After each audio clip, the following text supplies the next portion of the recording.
అందరికీ నమస్తే. తెలంగాణలో ఓ 10 మంది ఎమ్మెల్యేల పరిస్థితి ఏమో అర్థం కాకుంటున్నది. ఆ 10 మంది ఎమ్మెల్యేలు ఏం ఆలోచిస్తా ఉన్నారు? అంత న్యూట్రల్లోకి వచ్చేసిర్రు. న్యూట్రల్లోకి వచ్చిండ్రు. ఓ పార్టీ మీద గెలిచి మరొక పార్టీలోకి మారిపోయినరు. ఏం కాదులే, ఇదంతా శరా మామూలే.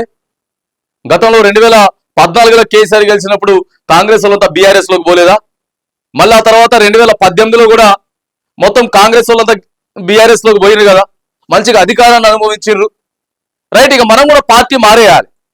కాంగ్రెస్ పార్టీ అధికారంలోకి వచ్చింది, బీఆర్ఎస్ పార్టీ 10 ఏళ్లు పరిపాలించిన తర్వాత అపోజిషన్ లోకి వెళ్ళిపోయింది.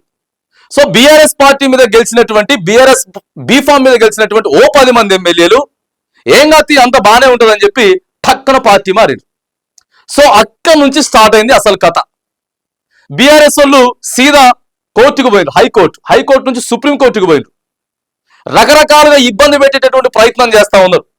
మా పార్టీ మీద గెలిచి అవతల పార్టీలోకి ఎట్లా పోతారు అని చెప్పి ఇబ్బందులు పెట్టేటటువంటి ప్రయత్నం చేయటం, ఇది కొంత బీఆర్ఎస్ వాళ్ళు పెట్టిన కేసు కొద్దిగా ఇదైతే, వాళ్ళ పార్టీలో ఉన్నటువంటి వాళ్ళ పార్టీలో పంచాయతీలుగా మామూలుగా లేవు.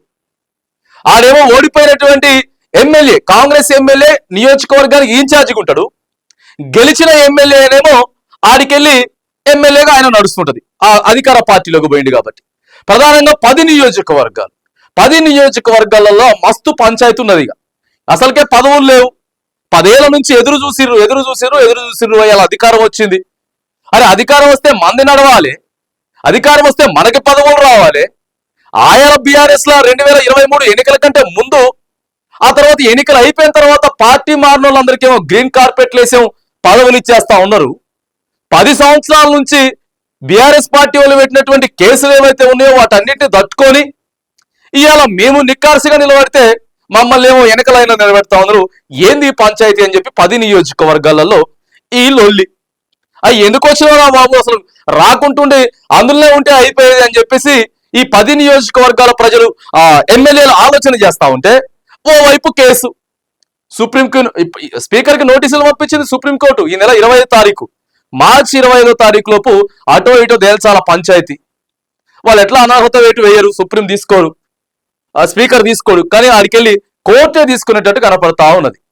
సో ఇవన్నీ ఎందుకు? ఇక సొంత గూటికే పోతే అయిపోతుంది కదా, మళ్ళీ ఆడికెళ్ళి వచ్చిన ఆడికే పార్టీ అధినేతతోటి మాట్లాడుకుంటే అయిపోతుంది కదా అని చెప్పి ఈ 10 మంది ఎమ్మెల్యేలు ఆలోచిస్తా ఉన్నారు. ఈ 10 మంది ఎమ్మెల్యేలు ఆలోచిస్తున్న తరుణంలో ఒక అడుగు ముందుకేసినట్లు, ఈ 10 మందిలో ఒక ఎమ్మెల్యే అడుగు ముందుకేసినట్లు ఇప్పుడు మనం చెప్పినటువంటి విధంగానే వచ్చిన సొంత గీటికే పోతే అయిపోయి ఏంది ఊక వీళ్ళతో పంచాయతీ అని చెప్పి ఒక ఎమ్మెల్యే మాత్రానికి ఓ అడుగు ముందుకేసినట్లు ప్రస్తుతం సోషల్ మీడియాలో చర్చ జరుగుతా ఉన్నది. పటాన్ చెరువు ఎమ్మెల్యే గూడెం మహిపాల్ రెడ్డి. ఇక ఆయన కేసీఆర్ ఫోటో ఇంక అట్లే పెట్టుకోడు క్యాంప్ ఆఫీస్ లా. పార్టీ మారింది కానీ ఇంకా మనసులో మాత్రానికి కేసీఆర్ ఉన్నట్టున్నాడు. ఆడికెళ్ళి ఫోటో మారలేదు. ఇదంతా కాంగ్రెస్ పార్టీ కార్యకర్తలంతా గమనించారు. కాటా శ్రీనివాస్ అనుచరులంతా కూడా గమనించి ఇక ఒకేసారి పార్టీ కార్యాలయం మీద దాడి చేసి కేసీఆర్ ఫోటోను చూపించిర్రు. సో అక్కడ ఉన్నటువంటి కుర్చీలు కూడా గులాబీ కలర్లోనే ఉంటాయి, పింక్ కలర్లోనే కుర్చీలు ఉన్నాయి. ఏం మారలేదు, కేవలం మనిషి మాత్రమే పైకి మారండి కానీ లోపల మనసులో మొత్తం కేసీఆర్ ఆ పింక్ గులాబీ గుర్తే ఉందని చెప్పి ఆడికెళ్ళి అసలైనటువంటి కాంగ్రెస్ కార్యకర్తలు సో చూపించేటటువంటి ప్రయత్నం చేస్తే, అవును మరి ఏంది రెస్పాండింగ్ సార్, ఏమైంది సార్ మీరు ఇంకా కేసీఆర్ ఫోటోనే ఉన్నది క్యాంప్ ఆఫీస్ లా, ఇదేం సార్ మీరు పార్టీ మారిండ్రు, ఇప్పుడు మరి మీకు రేవంత్ రెడ్డి గారి ఫోటో ఉండాలి కానీ ఏంటి సార్ ఇంకా కేసీఆర్ ఫోటో ఉందంటే, నా ఇష్టమే, నాకు కేసీఆర్ అంటేనే ఇష్టం, నాకు ఇష్టమైతే పెట్టుకుంటా లేకపోతే లేదు, నాకు ఎవరైతే ఇష్టమైతే వాళ్ళే పెట్టుకుంటా అని చెప్పి ఒక అడుగు ముందుకేసిండి. ఫస్ట్ స్టెప్ ఇది తీసుకున్నాడు. ఆ తర్వాత వచ్చేసేసి ఇక మొన్న విన్నాం, ఇక అది ఊక కూడా మాట్లాడుకోవడం బాగవుతులే కానీ, మొన్న ఒక డంప్ యార్డ్ విషయంలో ఆడికెళ్ళి అంతా ఎమ్మెల్యే క్యాంప్ ఆఫీస్కి పోతే గదేం పార్టీ అని చెప్పి ఓ బూత్ మాట అన్నాడు. సో సెకండరీ అది కూడా సోషల్ మీడియాలో అయితే.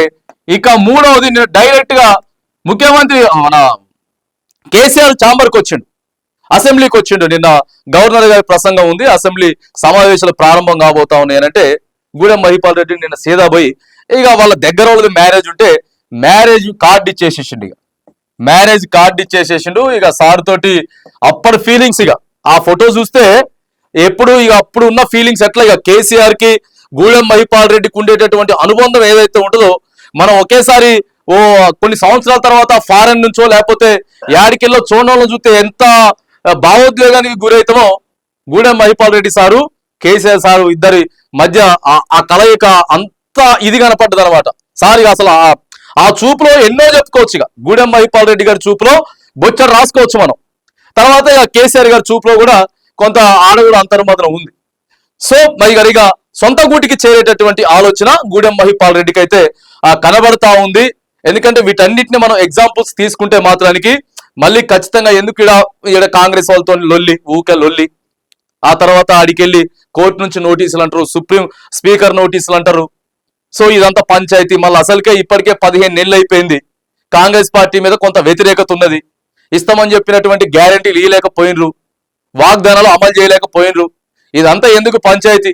ఇక చిన్నగా కేసీఆర్ గారినే కలిసి సో ఇదంతా చూస్తూనే ఉన్నారు కదా సార్. గత కొన్ని రోజులుగా కూడా మీరంటే నాకు ఇష్టం ఉన్నది, నేను ఇంకా మీ మనిషిగానే ఉన్నా, మీ మనిషిగానే మాట్లాడుతున్నా తప్ప ఇంకా నేను వేరే ఏం చేయలేదు.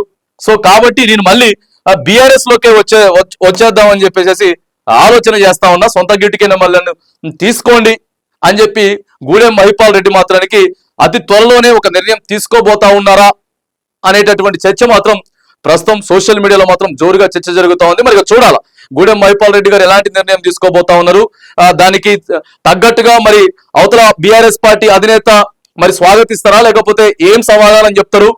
సో మరి దీని మీద కోర్టు ఎలా నిర్ణయం తీసుకోబోతా ఉన్నది. ప్రధానంగా మరి రేవంత్ రెడ్డి గారు పోయి టవలేసి కప్పి తీసుకొచ్చిండు కదా, ఒకవేళ వెళ్ళిపోతా అని అంటే లేకపోతే వెళ్ళిపోతే ముఖ్యమంత్రి రేవంత్ రెడ్డి ఎట్లా రెస్పాండ్ అవుతాడు అనేది మాత్రానికి కొంత వేచి చూడాల్సి ఉంది.